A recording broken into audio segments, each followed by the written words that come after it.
ছয়টি প্রধান দাবিকে এই লং মার্চের দাবি হিসেবে পোস্টার, লিফলেট, প্রচারণায় আমরা স্থান দিয়েছি। দাবির তো কোনো শেষ নেই, জনগণের দুর্ভোগেরও শেষ নেই। প্রথম হচ্ছে গণভোটের গণরায় বাস্তবায়ন, এটা আমাদের প্রথম দাবি। 2 হচ্ছে জুলাই গণহত্যার বিচার। 3 হলো বিদ্যুৎ, তেল, গ্যাস ও দেশে বিরাজমান সার সংকট নিরসন, এটা আমাদের এই লং মার্চের দাবি।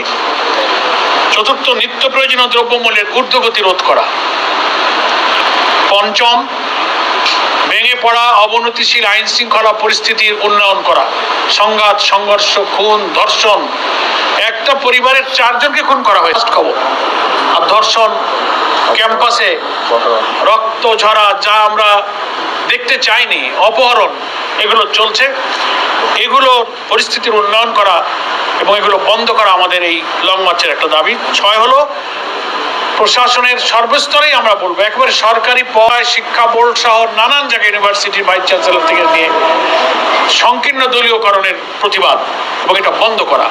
এই 6টা দাবি আমরা আমাদের প্রধান দাবি হিসেবে লং মার্চের কর্মসূচিতে আমরা উল্লেখ করেছি। আমাদের ক্যাম্পেইনে, প্রচার প্রচারণায় আমাদের